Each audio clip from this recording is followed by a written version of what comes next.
ബോബി ചെമ്മണ്ണൂർ പ്രതിയായ ലൈംഗിക അതിക്രമ കേസ് ഒത്തുതീർപ്പിലേക്ക്. ബോബിയുടെ മാപ്പ് അംഗീകരിച്ച പരാതിക്കാരിയായ നടി ഹൈക്കോടതിയിൽ സത്യവാങ്മൂലം നൽകി. വൈശാഖ് കോമാട്ടിൽ ചേരുന്നു. വൈശാഖെ, എങ്ങനെയാണ് ഒത്തുതീർപ്പ് ഫോർമുല രൂപം കൊണ്ടത്?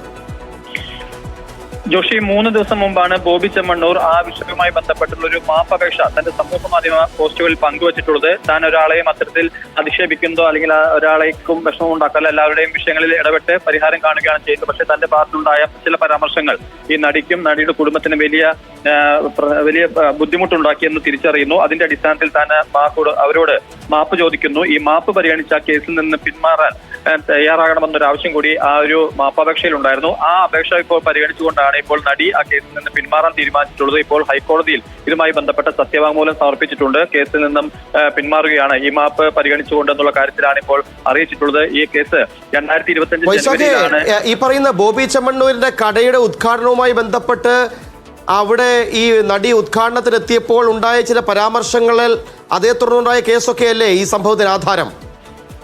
അതെ, 2025 ജനുവരിയിലാണ് ഈ സെൻട്രൽ പോലീസ് ഇതുമായി ബന്ധപ്പെട്ട കേസ് രജിസ്റ്റർ ചെയ്യുന്നത്. നേരത്തെ പറഞ്ഞ പോലെ അത് ഒരു കടയുടെ ഉദ്ഘാടനത്തിനായി ഈ നടി പങ്കെടുക്കുന്നു. ആ ഘട്ടത്തിൽ ബോബി ചെമ്മണ്ണൂർ ചില പരാമർശങ്ങൾ നടത്തുന്നു, ദ്വയാർത്ഥ പ്രയോഗങ്ങൾ അടക്കം നടത്തുന്നു. അത് ഒരു തവണയല്ല, പല സ്ഥലങ്ങളിലും പല വേദികളിലും ആവർത്തിച്ചു.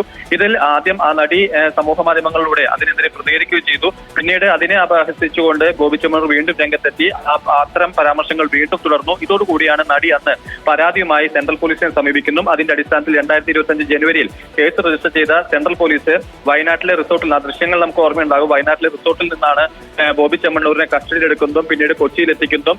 ആ കേസിന്റെ ശരിയാണ്. അതിനുശേഷം മറ്റു ചില സംഭവങ്ങൾ കൂടി ഉണ്ടായില്ലേ വൈശാഖ്? ഈ പറയുന്ന ജാമ്യം കിട്ടിയ ബോബി ചെമ്മണ്ണൂർ വലിയ നാടകം കളിച്ചത് നമുക്ക് മുമ്പിലുണ്ട്. ജാമ്യം കിട്ടിയിട്ടും ജാമ്യം കിട്ടി ഇറങ്ങിപ്പോകാൻ തയ്യാറാകാതിരുന്ന ബോബി ചെമ്മണ്ണൂരിന്റെ അഭിഭാഷകനെ ജസ്റ്റിസ് PV കുഞ്ഞികൃഷ്ണൻ ഹൈക്കോടതിയിൽ വിളിച്ചു വരുത്തി ശാസിച്ചതും മേലാൽ ഇത്തരത്തിലുള്ള നാടകങ്ങൾ കളിച്ചാൽ പിടിച്ചകത്തിടുമെന്ന് പറഞ്ഞതും നമുക്ക് മുമ്പിൽ ഓർമ്മയുള്ളതല്ലേ വൈശാഖ്? അതെ, അന്ന് വലിയ രീതിയിലുള്ള നാടകീയ സംഭവങ്ങളാണ് അതിനുശേഷം അരങ്ങേറിയത്. അറസ്റ്റ് തന്നെ നാടകീയ സംഭവം തന്നെയായിരുന്നു. അതിനുശേഷം കൊച്ചിയിലെത്തിച്ചതിന് ശേഷം കോടതിയെ ഹാജരാക്കി. കോടതി ബോബി ചെമ്മണ്ണൂരിനെ അന്ന് 14 ദിവസത്തേക്ക് റിമാൻഡ് ചെയ്തു. തുടർന്നാണ് കാക്കനാട് ജയിലിൽ ബോബി ചെമ്മണ്ണൂരിനെ പ്രവേശിപ്പിക്കുന്നത്. പിന്നീട് അഭിഭാഷകർ മുൻകൂർ ഈ ജാമ്യം ലഭിക്കുന്നതിനായി ഹൈക്കോടതി അടക്കം സമീപിച്ചു. അതിന്റെ അടിസ്ഥാനത്തിൽ 7 ദിവസങ്ങൾക്ക് ശേഷം 5 ദിവസങ്ങൾക്ക് ശേഷം ആ ഹർജി പരിഗണിച്ചുകൊണ്ട് തന്നെ ബോബി ചെമ്മണ്ണൂരിന് ജാമ്യം അനുവദിക്കുകയും ചെയ്തു. പക്ഷേ ഈ ജാമ്യം അനുവദിച്ച ഘട്ടത്തിലാണ് താൻ പുറത്തിറങ്ങുന്നില്ല, ആ ജാമ്യം നൽകേണ്ട രേഖകളുമായി എത്താൻ നിന്നിരുന്ന അഭിഭാഷകരോട് വരണ്ടെന്ന് ആവശ്യപ്പെടുകയും അന്ന് അഭിഭാഷകർ വരാതിരിക്കുകയും പിന്നീട് താൻ അവിടെയുള്ള മറ്റ് റിമാൻഡ് തടവുകാർക്ക് അവരെ പിന്തുണ പ്രഖ്യാപിച്ചുകൊണ്ട് താൻ ഇവിടെ കഴിയാൻ തീരുമാനിച്ചു എന്നുള്ള രീതിയിലൊക്കെ പ്രചാരണം നടക്കുന്നത്. ഈ ഘട്ടത്തിലാണ് ജഡ്ജ് ഈ അഭിഭാഷകരെ തന്നെ നേരിട്ട് കോടതിയിലേക്ക് വിളിച്ചു വരുത്തുന്നതും വലിയ രീതിയിൽ തന്നെ വിമർശിക്കുകയും അല്ലെങ്കിൽ ഇത്തരത്തിലുള്ള നാടകം കളിക്കാൻ അംഗീകരിക്കില്ല എന്നുള്ള കൃത്യമായി തന്നെ ശാസ്ത്രീയമായി തന്നെ നൽകുകയും ചെയ്തു. അതിന് തൊട്ട് മുൻപാണ് അഭിഭാഷകർ അറിയിച്ചതിന്റെ കൂടി അടിസ്ഥാനത്തിൽ വൈശാഖ് കോമാട്ടിലാണ് അവിടെ നിന്ന് ചേർന്നത്.